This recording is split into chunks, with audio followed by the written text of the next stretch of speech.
Assalamualaikum warahmatullahi wabarakatuh. Perkenalkan, nama saya Fitra, NPM 1840102082, program studi Manajemen Sumber Daya Perairan, Fakultas Perikanan dan Ilmu Kelautan, Universitas Borneo Tarakan. Di sini saya akan menjelaskan mengenai rangkuman yang telah saya buat dari materi-materi yang telah diberikan. Materi 1. Dinamika hukum perikanan Indonesia. Pulau-pulau kecil terluar Indonesia merupakan gerbang terdepan wilayah Negara Kesatuan Republik Indonesia. Pemberian hak kepada pihak asing di pulau-pulau kecil dapat mengurangi kedaulatan negara.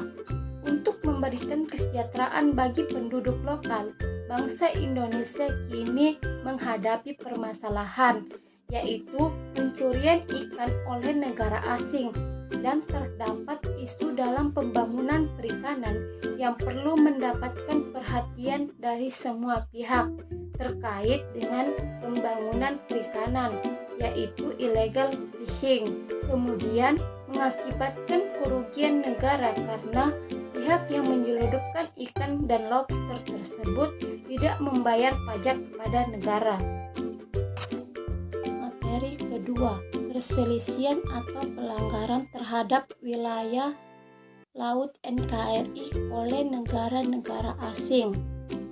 Yang pertama, penyelesaian sengketa laut antara Indonesia dan Malaysia di wilayah Selat Melaka. Menurut hukum laut internasional, Indonesia merupakan negara kepulauan yang wilayah perairan negara Indonesia banyak terdapat selat-selat terkenal, yaitu salah satunya Selat Melaka yang terletak di antara wilayah Indonesia. Sengketa laut tumpang tindih yang terjadi pada zona eksklusif antara Indonesia dengan Malaysia dapat diselesaikan dengan cara damai,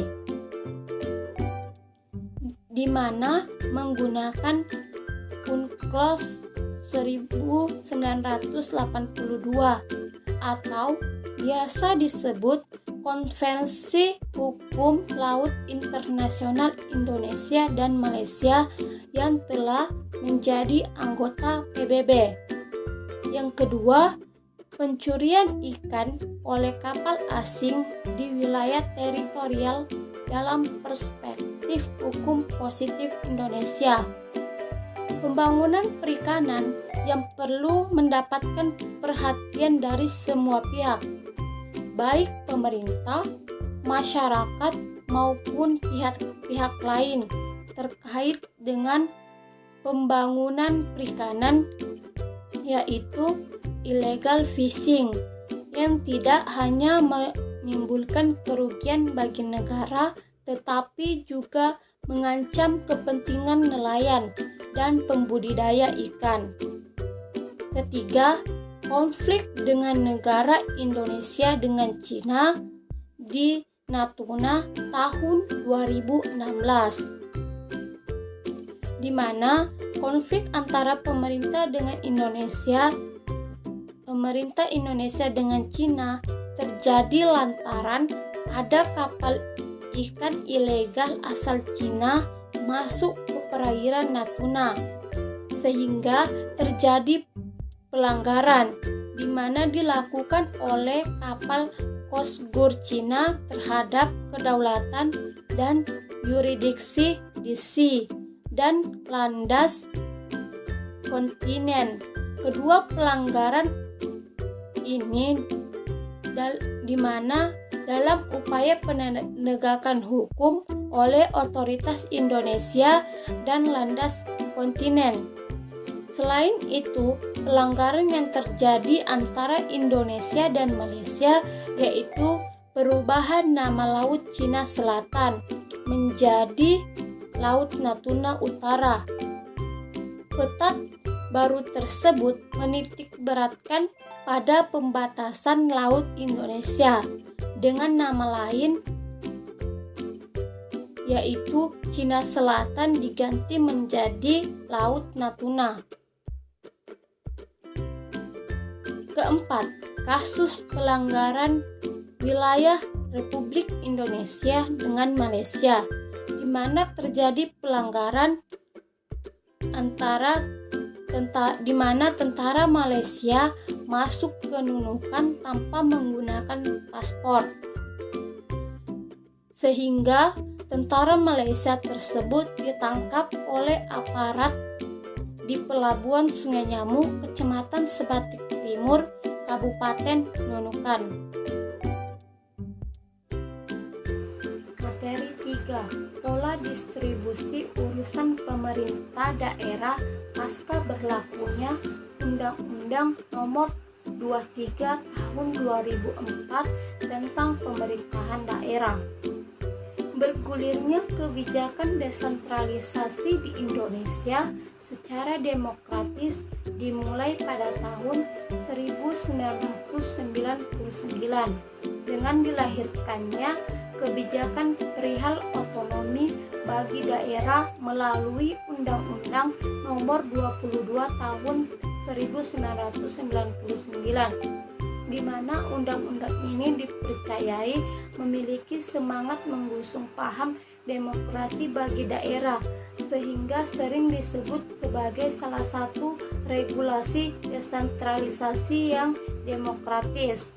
Namun, seiring waktu pelaksanaan tersebut mengalami banyak kendala dalam tatanan praktis yang pada akhirnya diganti menjadi Undang-Undang Nomor 32 Tahun 2004, sehingga selama kurang lebih 11 tahun pelaksanaan otonomi daerah berdasarkan mandat dalam Undang-Undang Nomor 32 Tahun 2004, beberapa persoalan tersebut yaitu kerancuan dalam beberapa pasal, adanya urusan wajib bagi daerah namun tidak terkait dengan pelayanan publik, dan diberikannya urusan pilihan kepada daerah namun sifatnya wajib.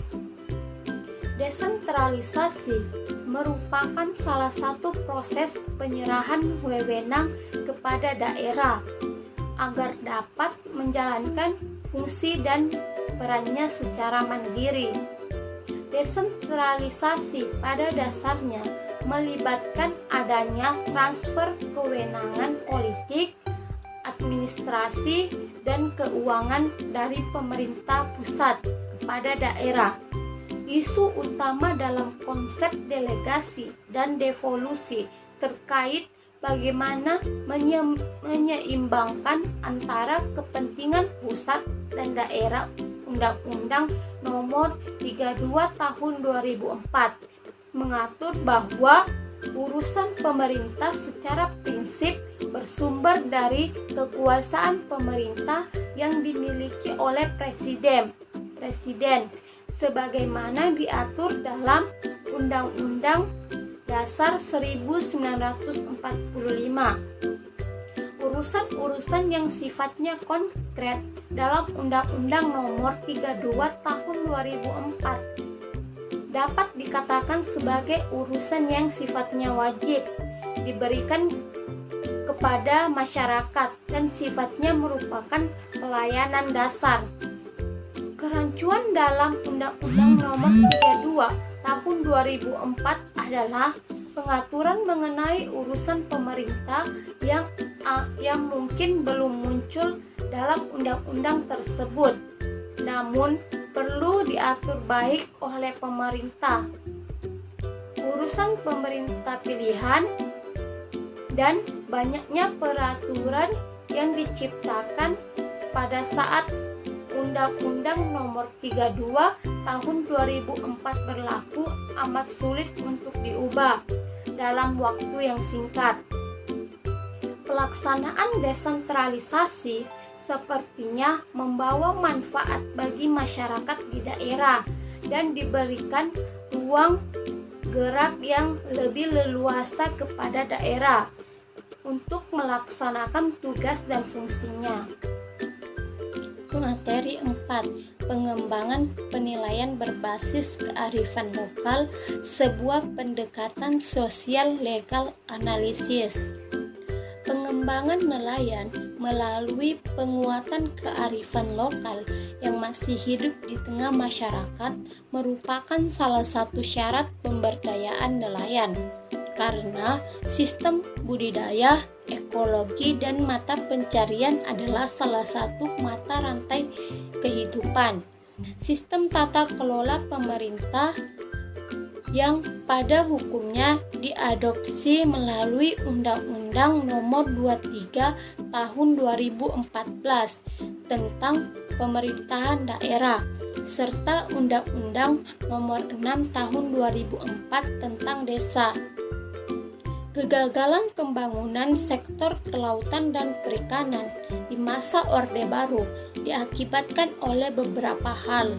Di antaranya adalah pembangunan perikanan yang terlalu sentralistik dengan tidak memperhatikan kearifan lokal di daerah itu. Pengelolaan daerah perikanan dan wilayah pesisir harus ditekankan pada dua landasan di atas. Yang pertama, lahirnya Undang-Undang Nomor 32 Tahun 2004 yang diganti dengan Undang-Undang Nomor 23 Tahun 2004 tentang pemerintah daerah telah menegaskan hakikat pengelolaan sistem pemerintahan dari model sentralistik ke desentralisasi yang sebelumnya ditindaklanjuti dengan keluarnya Peraturan Pemerintah Nomor 30 Tahun 2007. Permasalahan yang ada adalah pemerintahan hanya melakukan perlindungan eksternal dengan melakukan MON dengan pihak pemerintah Australia. Pemerintah belum optimal melakukan perhitungan internal dengan beberapa cara seperti pengembangan sumber daya manusia, sosialisasi aturan kepada nelayan tradisional, dan pengembangan negasi, juga kegiatan perlindungan pengembangan lainnya. Persoalan nelayan berbasis tradisional, fishing right, harus dilihat seimbangan antara dua arah sehingga pemerintah mampu merumuskan solusi penanganan yang berlambang dan atik. Nelayan sebagai subjek pemberdayaan pengembangan. Nelayan berbasis kearifan lokal sebagaimana telah dianalisis sebelumnya terhadap dua rezim undang-undang di atas. Penggunaan terminologi yang berbeda antara kedua undang-undang ini setidaknya bisa disinergikan dengan menggunakan istilah nelayan tradisional. Harus diakui bahwa kurang tegasnya undang-undang di atas dalam membedakan nelayan dalam arti umum, nelayan berbasis kearifan lokal, dan konteks pemberdayaan nelayan, pengembangan nelayan kecil, dan pembudidaya ikan secara spesifik telah ditegaskan dalam undang-undang, yakni Undang-Undang Perikanan dan Undang-Undang Strategi Pengembangan Wilayah terbagi menjadi dua, yaitu pengembangan nelayan berbasis tradisional fishing right. Yang kedua, strategi pengembangan nelayan berbasis kearifan lokal.